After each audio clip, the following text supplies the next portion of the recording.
인터넷에서 본 글입니다. 사탄은 우리 육체적인 공격에는 그다지 큰 관심이 없다. 전장에서 영웅적인 죽음을 한 병사는 군대로서는 전력의 손실에는 그 별 차이가 없으며 오히려 국가의 긍지와 자랑이 된다. 그러나 싸움터에서 후퇴하며 슬슬 피하는 군인은 가족의 수치일 뿐만 아니라 국가의 불명예요 패배의 앞장이다. 마찬가지로 믿음 가운데 죽는 그리스도인은 사탄에게는 승리가 아니며 오히려 다른 그리스도인의 믿음을 촉진시키는 산 증거가 된다. 그렇지만 소위 믿는다는 사람이 믿음의 싸움을 회피하거나 말씀과 말씀의 정신이 아닌 비본질적인 것과 싸움을 한다거나 세속적인 만문주의과 번영신학, 기복주의에 빠져 비참한 생활로 비극 가운데 산다면 이것은 사탄에게 미소를 주는 일이며 결국은 온 교회에 눈물을 가져다 주는 씨앗이 되고 만다. 자, 본문을 통해서 이제 하나님께서는 형제들의 회개를 갈망하며 강하게 밀어붙이는 요셉. 그래서 결국은 오늘 본문에 이제 보면, 오늘 우리가 읽지는 않았습니다만 25절까지 보면 과거의 죄를 생각하고 후회하는 형들의 모습까지 본문 속에서 그려집니다. 자, 형들을 혹독하게 대하는 요셉과 이 죽음이라고 하는 무서운 공포 앞에서 벌벌 떨고 있는 형들의 모습을 통해서 죄라고 하는 것이 무엇인지에 대해서 우리에게 다시 한번 깨닫게 합니다. 죄가 뭐라고요? 죄는 잊기를 원한다고 해서 잊혀지는 것이 아니더라는 거예요. 또 죄는 시간이 간다고 해서 사라지는 것이 아니더라라는 겁니다. 우리가 이것을 깨달아야 되는데, 오늘 본문을 통해서 하나님께서 우리에게 두 가지 메시지를 주시는데, 오늘 첫 번째 메시지 함께 듣겠습니다. 함께 읽습니다. 시작. 하나님께서는 하나님을 경외함으로 악에게 지지 않고 도리어 악한 자에게 회개할 기회를 만들어주는 강한 성도를 기뻐하신다. 예. 어떤 성도를 기뻐하신다고요? 악에게 지지 않는 성도들. 되려 선함으로 악을 밀어붙일 수 있는 성도들. 이 시대는 그런 성도들이 필요합니다. 자, 먼저 14절에서 17절 말씀해 보니까요. 형들을 감옥에 가둔 요셉에 대해서 말씀해요. 하나님께서는 요셉이 형들을 정탐꾼으로 몰아서 형들 중 하나를 가나안에 보내서 막내 동생을 데리고 오면 정탐꾼이 아니라고 하는 사실을 믿겠다고 말하고 형들을 며칠간 3일간 감옥에다 가두었다라고 말씀합니다. 자, 이 본문을 통해서 하나님께서는 우리에게 세 가지를 알게 하십니다. 첫째는 요셉이 형들을 더욱더 강하게 정탐꾼으로 밀어붙이고 있다는 거예요. 자, 9절 말씀에서 요셉이 형들을 정탐꾼으로 밀어붙였던 이유가 뭐라고요? 형들에게 어떤 기회를 주기 위해서요? 슈브, 회개하고 돌아올 기회를 주기 위해서 정탐꾼이라고 하는 누명을 씌웁니다. 그리고 자신을 팔았던 이 과거의 아픔에 대해서 형들이 뉘우치기를 바라는 마음으로 형들에게 그렇게 누명을 씌워요. 그런데 형들이 그 누명을 벗기 위해서 여러 가지 말을 하죠. 근데 그 중에서 자신에 관해서, 요셉에 관해서 뭐라고 말을 해요? 죽었다라고. 없어졌다 그래. 이게 죽었다라는 말이거든요. 여전히 자신과 관련해서 거짓말을 하는 그 형들을 보면서 오늘 이제 14절에 와서 요셉이요, 더욱더 강하게 형들을 정탐꾼으로 밀어붙입니다. 그렇게 하는 이유는 뭐라고요? 형들이요, 회개하고 돌아오기를 위해서, 그 기회를 주기 위해서입니다. 그 다음에 둘째는 요셉이 바로의 생명으로 맹세를 하면서요, 막내 동생을 데려와서 너희들이 정탐꾼이 아니라는 사실을 증명하라라고 그렇게 명령을 해요. 자, 요셉은 예굽의 절대권자, 예굽에서는 바로가 신이거든요. 그 예굽의 신의 이름으로, 바로의 이름으로 두 번이나 맹세를 합니다. 두 번이나 맹세한다는 건 뭐예요? 너희들이 빠져나가기 위해서는, 너희들이 정탐꾼의 누명을 벗기 위해서는 분명히 그렇게 해야 된다는 거예요. 그래서 베냐민을 데리고 와서 정탐꾼이 아니라는 사실을 증명하면 그때서야 내가 어떻게 하겠다고요? 믿어주겠다는. 그리고 형들한테 그렇게 제안을 해요. 자, 이 요셉의 제안은요, 형들로서는 이게 엄청난 고민일 수밖에 없습니다. 왜 그래요? 그것도 형들의 결국 죄의 결과입니다. 형들이 요셉을 애굽으로 종으로 팔았잖아요. 그리고 난 다음에 야곱은 그리고 그 요셉이 사라진 것에 대한 모든 책임을 지난날 형들이 누구에게 돌렸어요? 누구에게 다 뒤집어 씌워버렸어요? 아버지에게 다 뒤집어 씌웠어요.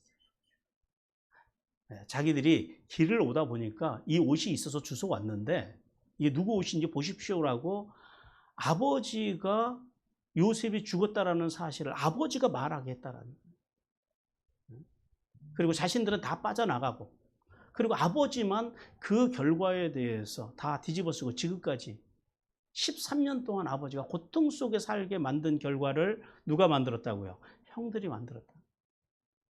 그래서 그 사이에 무슨 일이 났어요? 이제 요셉을 그렇게 떠나보냈다고 생각한 야곱은 요셉의 동생 베냐민에 대해서 요셉보다 더 애착을 갖고 더 집착하면서 살더라라는 거예요. 그러니까 실제로 형들의 입장에서는 베냐민을 데리고 애굽으로 온다라고 하는 게 가능하겠어요? 불가능하겠어요? 절대 불가능합니다. 그러니까 아버님이 이제 돌아가시면 뭐 그때는 모르겠지만 아버님이 살아계신 상태에서는 이것은 도저히 불가능한 제안이라는 겁니다. 근데 더 큰 문제가 있지요. 근데 베냐민을 안 데려오면 어떻게 돼요? 이게 굶어 죽는 거는 둘째치고 이제 안 그 베냐민을 데리고 오지 않고 그냥 곡식만 사가겠다고 하면 굶어서 죽어야 하는 거고 안 팔 거니까. 데리고 오면은요. 데리고 오지 않으면 굶어 죽는 것이 문제가 아니라 이 요셉에 의해서 애굽의 총리에 의해서 목이 베어져 죽을 운명에 처해 있다라는. 그래서 요셉은 형들을 지금 어디로 밀어붙이고 있는 거예요. 진퇴양난. 나갈 수도 없고 들어갈 수도 없고 그런 진퇴양난에 빠지게 합니다. 그리고 세 번째는 어떤 것을 말씀하시냐면은 3일 동안 요셉이 형들을 감옥에 가두었다 그래요. 자, 요셉이 형들을 3일 동안 감옥에 가둔 이유에 대해서는 여러 가지 해석을 합니다. 하나는 지난날 죄악을 반성하고 회개할 기회를 주기 위해서 그랬다라는 거예요. 그리고 또 하나는 자신이 3년간 감옥살이 했던 것을 조금이라도 맛보게 하기 위해서 그랬다라는 거예요. 그런데 가장 중요한 건, 이거 다 그럴 수 있어요. 틀린 말은 아니에요. 그러나 가장 중요한 것은 뭐예요? 지금 형들을 감옥에 가둔 가장 결정적인 이유가 뭘까요? 형들을 회개하게 하고, 그리고 이 형들을 매우 묶어 놓아서, 회개하기 위함도 있지만 형들을 묶어 놓아서 궁극적으로는요, 자신의 모든 가족들을, 가나안에 있는 가족들을 애굽으로 이주시킬 목적을 가지고 지금 일을 이렇게 만들어가고 있다. 그것이 제일 큰 목적이라는 거예요. 자, 성도 여러분. 하나님께서는 이 세 가지 사실을 통해서, 이 본문을 통해서 우리에게 두 가지를 말씀하십니다. 첫째, 하나님은 어찌하든지 모든 사람이 구원받기를 원하신다라는. 요셉이 형들을 향해서 보다 강력하게 정탐꾼으로 누명을 씌워가는 이유, 왜 그렇다고요? 형들이 자신에게 지난날 저질렀던 그 죄악에 대해서 뭐 하기를 원하는 거예요? 회개하기를 원하는 그 마음이었다라는 거예요. 왜냐하면 요셉은 알아요. 뭘 알았냐면은 자신의 꿈을 통해서 이러한 일을, 자신을 애굽의 총리까지 세우신 하나님의 이 계획, 하나님의 목적을 알았다라는 거죠.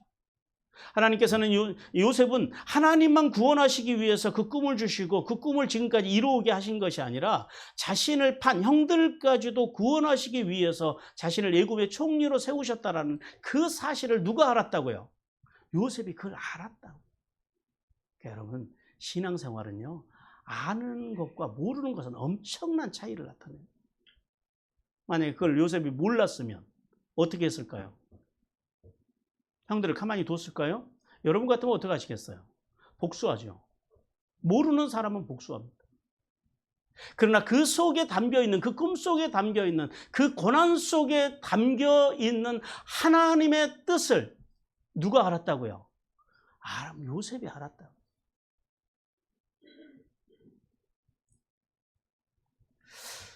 왜 우리가 하나님의 말씀을 바르게, 깊이, 제대로 알아야 하는지요?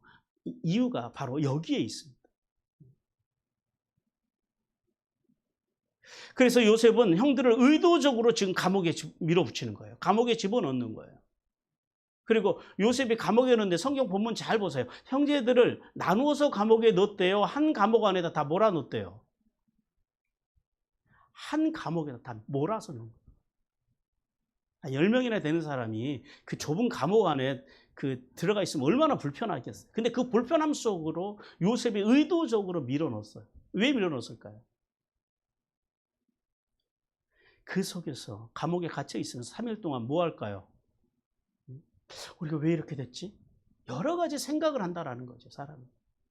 그 생각 속에서, 그 대화 속에서 과거의 잘못을 깨닫고 회개하기 위한 요셉의 마음이 그 의도 속에 있다라는. 오늘 여러분 본문에 보시면 감옥에 함께 그러죠. 그들이 17절에서 그들을 다 함께, 이게 에트입니다. 임이 아니에요. 에트, 공동체로 몰아서 그냥 다 집어넣었다. 마찬가지로 하나님께서는 모든 인간이 자기 죄에서 돌이키고 회개하고 구원의 영광 가운데로 이르기를 주님도 우리 가운데 원하십니다. 요한복음 3장 17절 같이 읽습니다. 시작. 하나님이 그 아들을 세상에 보내신 것은 세상을 심판하려 하심이 아니요 그로 말미암아 세상이 구원을 받게 하려 하심이라. 이것이 하나님의 뜻이라는 거예요. 우리가 구원받는 것. 예수님 당시에 유대 지도자들이 백성들에게 전했던 구원과는 이런 거예요. 그들은 이런 사람들만 구원받을 수 있다라고 주장을 했는데요. 첫째는 남자들. 예수님 시대에는 여자들은 구원을 못 받는다고 생각을 했습니다. 그 다음 두 번째는 율법을 열심히 지키는 사람들. 그래서 613가지 율법을 만들어 놓고 이거를 지키는 사람들만 구원을 받는, 천국에 간다라는 거예요. 그런데 이 하루하루 먹고 살아야 되는, 노동을 해야 되는 사람들이 613가지 율법을 지킨다라는 게 가능하겠어요? 불가능하겠어요? 절대 불가능하죠. 그러니까 늘 민중들의, 백성들의 마음 속에는 나는 구원받지 못할 존재라고 하는 그런 마음 속에서 짓눌려 살고 있었다라는 거예요. 그리고 세 번째는 부자나 성공한 자들만 하나님 나라에 들어갈 수 있다라고 그들이 예수님 당시에 그렇게 주장을 했다. 왜냐하면 여자들은 왜 구원을 못 받는다고? 여자들은 구약에서 숫자를 셀 때 여자들을 세요, 안 세요? 안 세요. 숫자에도 못 들어가는 여성들은 그래서 천국에 못 간다라고 이렇게 주장을 한 거예요. 이게 얼마나 무식한 주장이냐고요.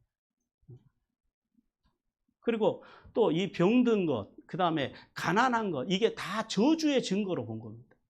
그래서 저들은 가난한 사람들도 저주고 병든 것도 저주기 때문에 그 저주의 결과로 저 사람들이 가난하고 병들었기 때문에 저주받은 사람들은 천국에 들어갈 수가 없다라고 그렇게 이야기를 해요. 그래서 예수님께서 와서 그 잘못된 가르침을 뒤집어 버리신 거예요. 그래서 예수님은 어떻게 해요? 문둥병자와 이방인들을 가까이 하세요. 그리고 세리, 그 대표적인 세리 마태, 세리를 제자로 맞이하십니다. 그리고 창녀들을 만나서요, 용서해 주세요. 그리고 병자들을요, 찾아가서 고쳐주세요. 그러니 여러분 생각을 해보십시오. 그렇게 가르치는 유대인들 입장에서는요, 이게 지금요, 뒤집어질 일이죠, 세상만. 그러나 나는 천국 갈 수 없는 백성이라고 늘 짓눌려 살던 그 백성들의 입장에서는요, 이게 완전히 복음이 다른 복음이죠. 그러니까 그들이 예수님께로 몰려들 수밖에 없었더라라는 거예요.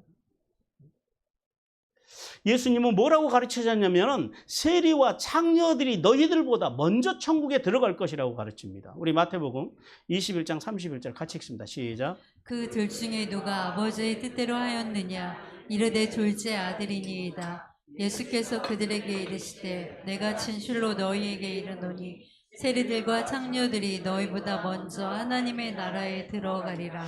따라서 성도는 하나님은 요셉을 미워해서 팔아버린 형들과 같은 범죄자라도 또 세리와 창녀들과 같은 죄인일지라도 그들이 뭐 하면은요, 쉬고 회개하고 돌아오면 그런 사람들이 천국에 들어간다. 그런 사람들, 천국은 그런 사람들의 것이라는 거예요. 그리고 주님께서는요, 그런 사람들을 오늘도 기다리고 계시다라는 거예요. 오늘 그러므로 성도는 요셉과 같이 요셉이 형들이 회개하고 돌아오기를 기다리는 것 같이 오늘도 여전히 모든 이 땅의 죄인들이 회개하고 돌아와 하나님의 용서 가운데 임하기를, 그리고 돌아오는 자들마다 용서하기를 원하시는, 그리고 돌아와 그런 참된 용서와 자유의 은혜를 누리기를 원하시는 그 아버지 하나님의 마음을 누리시기를 주님께서 원하십니다. 그리고 두 번째는, 죄는 회개하면 용서의 은혜가 임하지만 회개하지 않은 만큼 고통이 온다라는 사실도 우리는 알아야 됩니다. 요셉은 자신들이 그 과거를 여전히 은폐하고 있는 이 형들에게 어떻게 말을 하냐면, 아우를 데려와서 너희 중에 진실이 있는지 보이라 라고 말합니다. 그리고 3일 동안 감옥에다 가둬버려요. 이 일을 통해서 하나님께서는요, 회개하지 않는 자에게는 필연적으로 형벌이 따른다라는 사실에 대해서 말씀합니다. 요한계시록 2장 5절 같이 읽습니다. 시작. 그러므로 어디서 떨어졌는지를 생각하고 회개하여 처음의 일을 가지라. 만일 그리하지 아니하고 회개하지 아니하면 내가 내게 가서 내 촛대를 그 자리에서 옮기리라. 예, 주님께서 그러시죠. 회개하지 않으면 내 촛대를 그 자리에서 옮기리라 그럽니다. 이 말씀을 우리가 가끔 오해하는 게 뭐냐면, 하나님께서 이렇게 촛대를 이쪽에서 이쪽으로 옮기는 것처럼 이렇게 옮기는 개념으로 이 말씀을 이해를 해요. 그래서 마치 하나님의 영광이 이곳에서 저곳으로 옮겨간다. 그래서 우리가 기도할 때 그러잖아요. 하나님, 이 촛대를 우리 교회에서, 우리나라에서 옮기지 말아 주십시오. 이렇게 기도하잖아요. 그러니까 옮긴다라는 개념인데 이게 번역이 좀 약합니다. 사실은 옮긴다라는 것이 아니라, 촛대는 기본적으로 요한계시록에서 히브리인들의 묵신 문학에서 교회를 의미합니다. 그러니까 촛대를 옮긴다라는 게 옮긴다라는 게 무슨 말이냐면은, 옮긴다라는 게 제거해버린다, 쓸어버린다라는 거, 없애버린다라는 말이에요. 그러니까 이 말씀을 직역하면 어떻게 돼요? 우리가 말씀 그대로 의역을 하면은, 교회를 역사 속에서 없애버리시겠다는, 이게 지금 그 말입니다. 에베소 교회에 대해서 칭찬하신 하나님께서, 근데 너희가 처음 사랑을 잃었다라는 거예요. 그 처음 사랑을 잃었기 때문에 하나님께서요, 너희를 이 지구상에서, 이 역사 속에서 에베소 교회를 없애버리시겠다라는 거예요. 실제로 그래서 에베소 교회 가면 에베소 교회가 없어요. 그 소아시아에 이제 나중에 우리가 이제 이번에 이제 2차로 예루살렘에 다녀와서, 그리고 이제 3차 때는 이제 그쪽 그 터키 지역으로 이제 성지를 한번 가보시자고요. 가면은 서반학 교회만 지금 살아 있습니다. 다른 교회들은 다 없어졌어요. 이게 지금 그 말씀이에요. 교회를, 그리스도의 몸인 교회를 역사 가운데서 완전히 제거해 버리시겠다라는 거예요. 누가요? 하나님이, 손수. 따라서 성도는 슈브의 신앙으로 회개하지 않으면, 즉 죄를 짓고도 그것이 죄인 줄도 모르고, 또 죄인 줄 알면서도 자기 자존심과 자기 고집 때문에 회개할 줄 모르는 인생들은요, 이 땅에서뿐만 아니라 하나님의 나라의 근처에도 못 간다라는 거예요. 자, 보세요. 그리스도의 몸인 교회도 하나님께서 이 역사 가운데 쓸어보시는데, 우리 한 인생을 쓸어버리는 게 일이시겠냐라는 거예요. 더 쉽죠. 물론 하나님께는 아픕니다.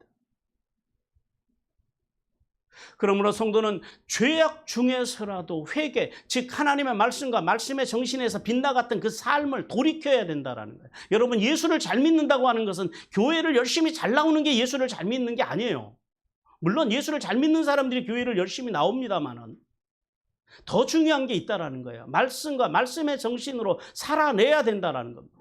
그리고 분명히 깨달아야 하는 것은, 죄 없으신 예수님의 말씀을 믿고 존중하고 그렇게 살기 위해서 발버둥 치면 어떤 길이 열린다고요? 영생의 길이 열린다. 그러나 만약에 끝까지 회개하지 않고 자기 방법, 자기 기준, 자기 철학, 자기 원칙으로 신앙생활을 하려고 하는 사람들은요, 말씀과 말씀의 정신이 없는 사람들은 영벌이 예비되어 있다는 사실을 깨닫기를 주님께서 원하십니다. 그리고 18절부터 20절을 통해서 두 번째는 목숨을 구할 방법을 제시하는 요셉에 대해서 말씀을 합니다. 자, 하나님께서는 요셉이 3일째에 형들을 찾아가서 목숨을 보존하기 위해서 한 사람은 옥에 갇히고 남은 사람은 곡식을 가지고 애굽으로 돌아가서 막내 아우를 데리고 오면 너희들이 살 것이고 그렇지 않으면 다 죽게 될 것이라고 그렇게 이제 협박을 합니다. 자, 본문을 통해서 하나님께서 우리에게 두 가지를 알게 하시는데요. 하나는 요셉이 자신의 신앙의 정체성을 밝혔다라는 거예요. 지금까지는 요셉이요 철저하게 애굽 사람으로 자기를 가장을 하고 형을 대합니다. 그랬던 요셉이 3일 만에 형들을 찾아가서 뭐라고 하냐면 자기도 하나님을 믿는 사람이라는 거예요. 이게 엘로힘이에요. 하나님이라는 그 호칭이. 그런데 요셉이 고백한 하나님의 이름이 원문에 보면요 하 엘로힘입니다.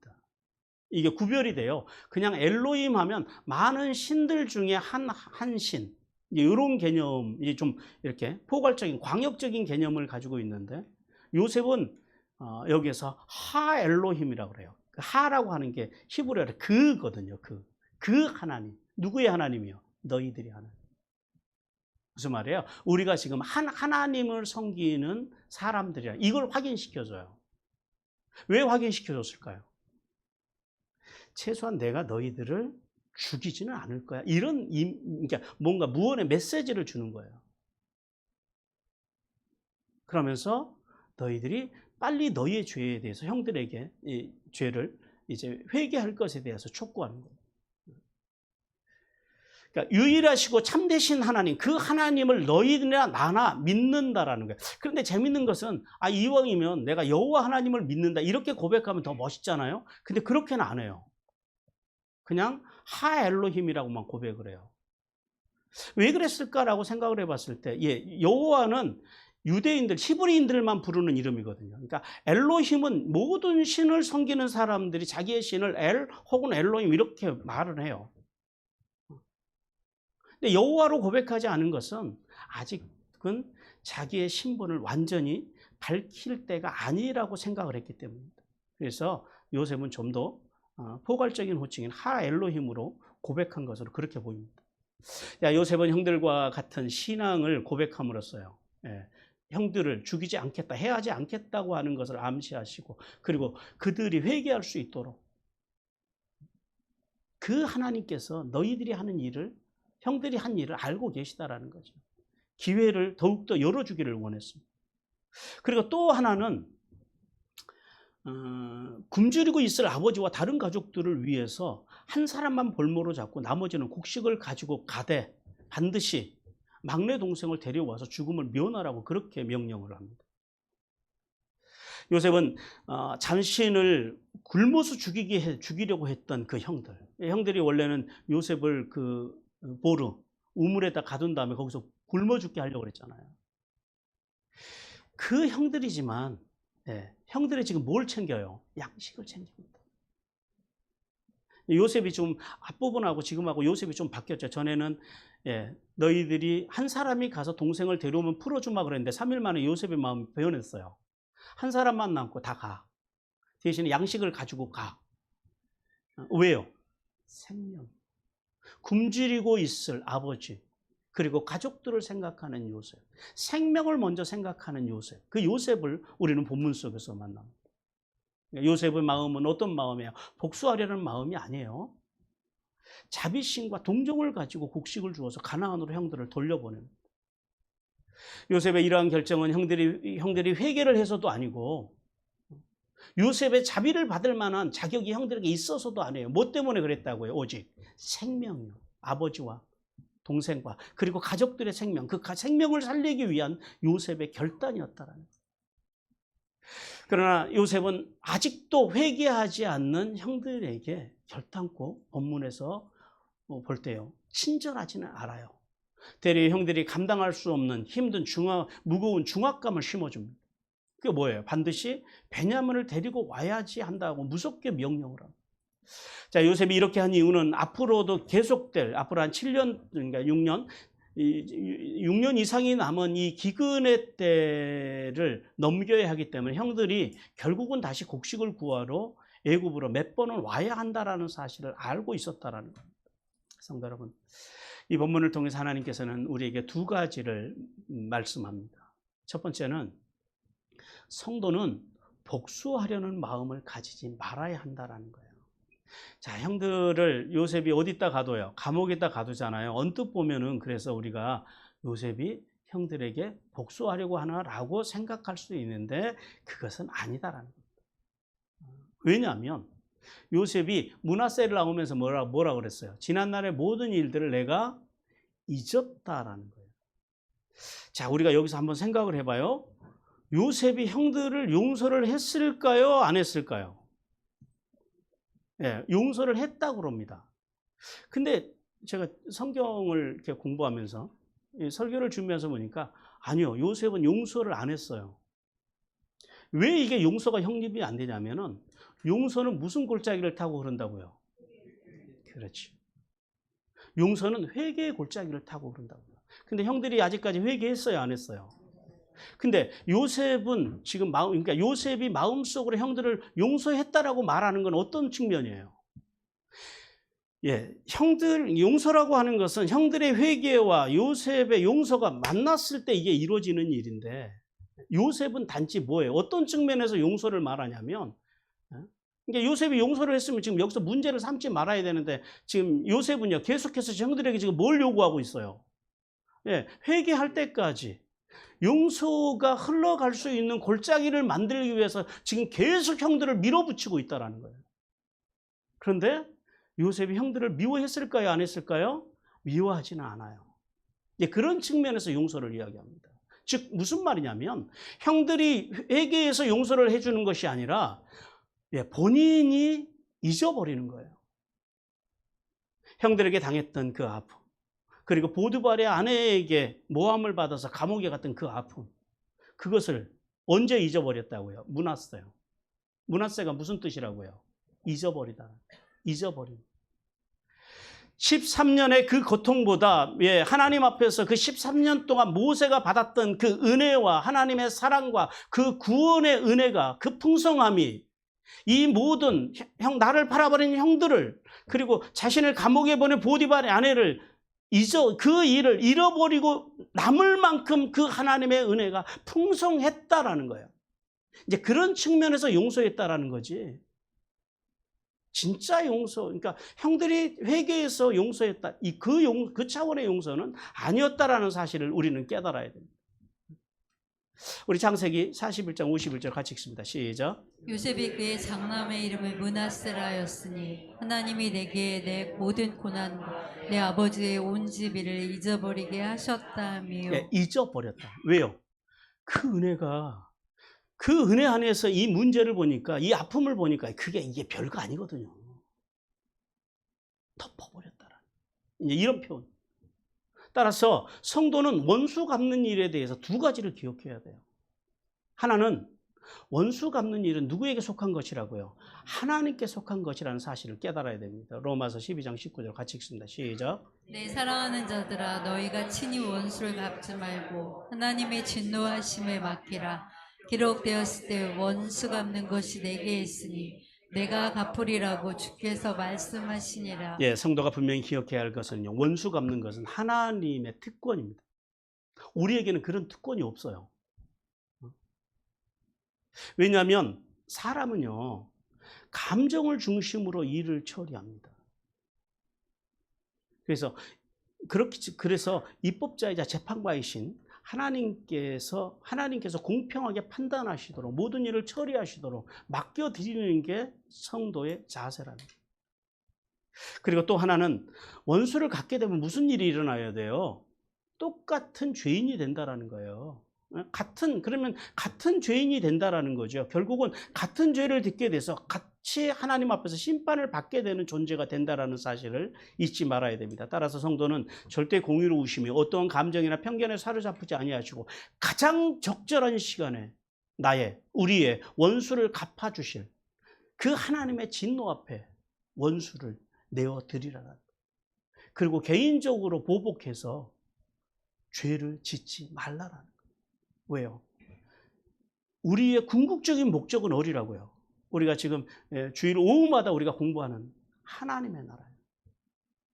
우리의 궁극적인 목표는 하나님의 나라이지 이 땅에서 뭘 이루는 것은 아니다라는 거예요. 그 하나님의 나라를 이 땅에서 이 땅에 오게 하는 것이 우리의 목적이라는 거예요. 그러므로 성도는 요셉이 자신이 받은 하나님의 은혜와 그 갚아주심 때문에 넉넉하게 형들의 그 죄를 덮어준 것처럼, 이거를 다른 말로 뭐 용서라고 그러면 용서라고 말할 수 있겠지만 우리가 생각하는 그런 용서는 아니다라는 것. 그리고 용서하고 기다린 것처럼 풍성한 마음을 가진 구원받은 사람으로 성장해 가기를 주님께서 원하십니다. 자, 그리고 이제 이게 굉장히 좀 민감한 주제인데요. 성도로서 불의와 불법을 행하며 회개하지 않는 사람을 어떻게 대해야 되느냐라는 거예요. 우리가 살면서 자주 이렇게 만나는 질문이 있습니다. 예수 믿는 사람으로서 억울한 일을 당하고 그런 일을 만났을 때 무조건 인내하고 참아야 하는가라는 문제. 어떻게 생각하세요? 어떻게 해야 될까요? 예를 들면 이런 거죠. 나와 내 가족을 함부로 대하는 사람들 어떻게 할래요? 그리고 또 공동체 안에서 우리가 소속되어 있는 뭐 교회나 사회나 회사나 이런 공동체 안에서 자신의 의무만 주장, 자신의 의무는 행하지 않고 주장만 하는 사람들, 말만 하는 사람들, 희생하고 대가를 지불하지 않는 사람들, 이런 사람들 목소리 크게 나오면 어떻게 할 거냐는 거예요. 그리고 말로 상처를 주는 사람들, 거짓과 기만으로 남의 것을 도둑질하는 사람들, 그리고 약한 사람의 것을 착취하는 사람들, 다른 사람이나 공동체나 나라를 공격해서 죽이는 사람들, 다른 사람들을 깔보고 함부로 대하는 사람들, 매사에 부정적이고 불평만 일삼는 사람들, 비굴하게 강자 앞에서는 약하고 약자 앞에서는 강한 사람들, 그리고 비도덕, 비윤리적으로 불법을 행하며 살아가는 사람들 등등등. 자, 이런 사람들을 만나면 어떻게 해야 돼요? 무조건 참아주고 무조건 져주는 것이 그리스도인일까요? 오늘 이 답이요, 오늘 본문 속에 있습니다. 요셉의 삶 속에 있다고요. 요셉이 참았어요, 안 참았어요? 예, 감정적으로는 참았지만은 죄에 대해서는, 회개하신 형들에 대해서는 참았어요, 안 참았어요? 안 참았어요. 그리고 형들이 회개하지 않고 끝까지 자신의 죄를 숨기고 오는 것에 대해서 져줬어요, 안 줬어요? 안 져줬다. 되려 요셉은 형들을요 엄하게 대했다라는 거예요. 그리고 심지어는 형들을 협박합니다. 그 협박을 통해서, 어떤 협박이요? 살리기 위해서, 회개하기 위해서 더욱더 강하게 협박을 해서 더욱더 강하게 회개할 기회를 형들에게 열어줬다라는 거예요. 무슨 말이에요? 악을요 지금 뭘로 밀고 가고 있는 거예요? 강한 선으로 밀고 가고 있다라는 거예요. 이게 그리스도인들에게 이 삶이 있어야 돼요. 이런 힘이 있어야 돼요. 얼마 전에 어떤 분이 마을에 있는 분하고 싸우셨대요. 그래서 마음이 너무 상해서 저희 교회 분이 아닌데 저를 찾아왔어요. 그래서 이분이 무슨 말이 제일 걸렸냐면은, 예수 믿는 사람이 그렇게 하면 되느냐, 이게 이제 마음에 와서 딱 걸린 거예요. 그러니까 이게 너무 괴로우니까 그냥 오신 게 아니라 술 한잔하고 오셨더라고요. 교회 집사님인데. 그리고 오셔서 그게 당신이 너무 힘들다라는. 그러니까 그런 말을, 그러니까 그분은 그래도 그 마음에 자기로 인해서 하나님의 영광이 가린다고 생각하니까 이게 마음이 너무 괴로운 거예요.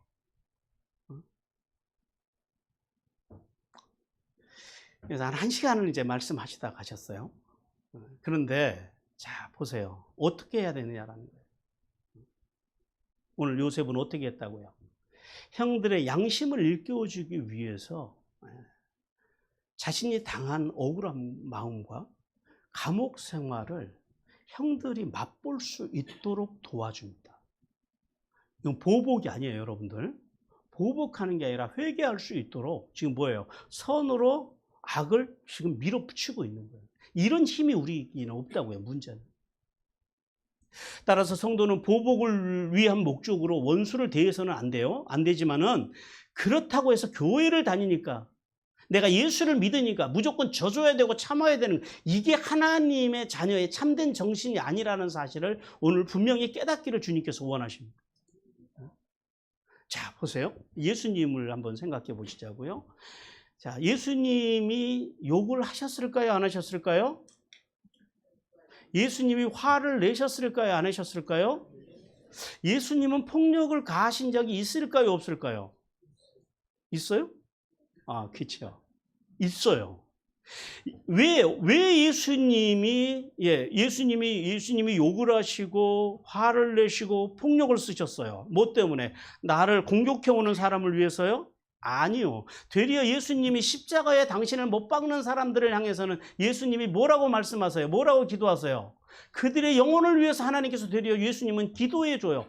용납해 줘요. 받아줘요. 그거 가지고 그 사람들 저주하지 않아요. 우리랑 수준이 완전히 다르시죠. 그런데 어떤 사람들을 향해서요?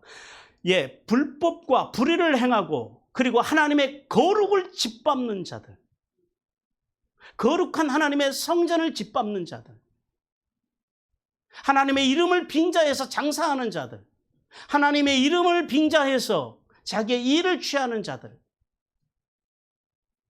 한마디로 하나님을 모독하는 자들, 하나님의 말씀과 하나님의 뜻이 아니라 하나님의 섭리가 아니라 자기의 이상, 자기의 꿈을 향해 살아가는, 달려가는 그런 사람들. 자, 그들에게 어떻게 하셨는지 한번 보자고요. 마태복음 12장 34절 그리고 요한복음 2장 14에서 16절 같이 읽습니다. 시작. 독사의 자식들아, 너희는 악하니 어떻게 선을 말을 할 수 있느냐? 이는 마음에 가득한 것을 입으로 말함이라. 성전 안에서 소와 양과 비둘기 파는 사람들과 돈 바꾸는 사람들이 앉아있는 것을 보시고 노끈으로 채찍을 만드사 양이나 소를 다 성전에서 내쫓으시고 돈 바꾸는 사람들의 돈을 쏟으시며 상을 엎으시고 비둘기 파는 사람들에게 이르시되 이것을 여기서 가져가라. 내 아버지의 집으로 장사하는 집을 만들지 말라 하시니. 예, 예수님께서는요 오늘 본문에서 뭐라 그래요?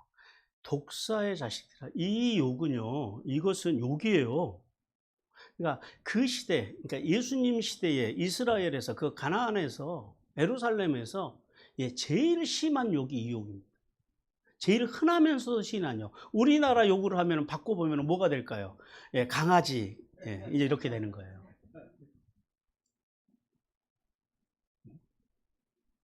그리고요, 예수님께서는요, 불법을 행하는 자들을 보십시오. 소와 양과 비둘기 파는 사람들, 그 사람들을 보시고 노끈을 만들어 채찍을 만들어서 사람에게 휘두르지는 않아요. 그러나 양떼와 소떼와 염소떼들을 다 몰아내시는 거예요.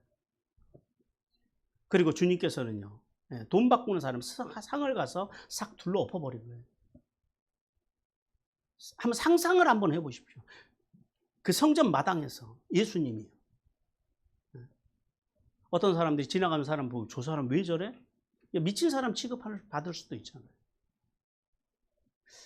그런데 예수님이시잖아요. 예수님이신데 욕을 하시고 화를 내시고 폭력을 행하시고, 물론 사람이 다치지 않은 범위 내, 상하지 않은 범위 내에서 하시는 폭력이긴 하지만은 왜 그랬다고요?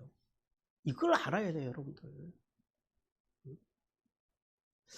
성도는 슈브의 신앙으로 회개하고 돌아오는 사람들은요, 우리가 이미 하나님의 용서를 받은 자로서 마땅히 그들을 받아주고 용서해야 돼요. 누구라도 용서해야 돼요. 사랑해야 돼요. 원수라도 회개하고 돌아오면 사랑하고 용서해야 돼요. 그러나 불법과 불의를 저지른 사람들, 즉 교회 안에서 하나님의 말씀과 말씀의 정신을 떠나 사는 사람들, 그런 사람들에게 교회가, 그리스도인들이 밀리는 삶을 살아서는 안 된다라는 거예요. 그런 사람들의 목소리가 교회 안에서, 우리의 신앙 안에서 자리 잡게 해서는 안 된다라는 거예요. 되려 교회 안에는 참과 거짓이 존재한다는 사실을 깨닫고 그런 거짓으로 살아가는 사람들, 하나님의 말씀과 말씀의 정신이 아니라 세상의 어떤 그런 것들을 가지고 사는 사람들이요, 교회 안에서 목소리를 내지 못하도록 그들을 밀어내야 된다라는 거예요. 그들을 도와줘야 된다라는 거예요. 말씀과 말씀의 정신으로 그들에게 호통을 칠 줄 알아야 된다라는 거예요. 그래서 그들에게 회개할 기회를 만들어 줄 줄 알아야 된다고. 더 나가서 거룩하고 순결한 삶을 그들에게 보여줄 줄 알아야 된다라는 거예요. 그래서 그들이 우리의 순결하고 거룩한 삶을 보고 회개하고 돌아올 길을 열어줘야 된다는 거예요. 이게 지금 요셉을 통해서 하나님께서 우리에게 가르쳐 주시는 거예요. 그런 힘이 있어야 된다고요. 그래서 우리가 에베소 3장에서 건강한 교회, 건강한 성도가 되기 위한 첫 번째 조건이 뭐라고요? 내면이요. 마음이, 내면이 영적으로 강건해져야 된다는 거예요. 내면이 강건하지 않으면 그런 말도 안 되는 말을 하는 사람들에게 사람들이 밀려가는 거예요. 악에게 밀려가는 거예요. 우리는요, 선으로 악을 어떻게 해야 된다고요? 뚫고 나가야 된다. 밀어내야 된다는 거예요. 그런 내면에 힘이 있어야 된다는 거예요. 그러므로 성도는 악에게 지거나 밀려서 말도 못하는 비겁한 삶을 살지 말라라고 주님께서 우리에게 말씀하십니다. 선함, 즉 무엇과도 바꿀 수 없는 그 구원의 은혜를 받은 성도로서 요셉과 같은 강함, 그리고 선한 마음과 착함, 생각, 착한 언어와 행실, 그걸로 악을 다스리고 악에 대해서 호통을 치고 그것들을 밀어내서 그렇게 사는 사람들이요, 그들이 회개하고 돌아올 수 있는 기회를 열어주는 그런 강하고 담대한 하나님의 백성들이 되기를 주님께서 원하십니다. 사랑하는 성도 여러분, 하나님께서는 구원받은 성도로서 하나님의 말씀과 말씀의 정신이 아닌 것, 즉 악에게 밀리지 않는 삶을 살아가기를 원하십니다. 그래서 요셉과 같이 강인함과 자비와 동정심으로 악한 자들이 회개하고 돌아올 수 있도록 우리의 마음을 여시자고, 생각을 열고 열린 마음과 열린 생각으로 품고 용납해주는, 그러나 절대 하나님의 말씀과 말씀이 아닌 것에 대해서는 밀리지 않는 그런 복된 성도들이 되시기를 주님께서 간절히 원하십니다.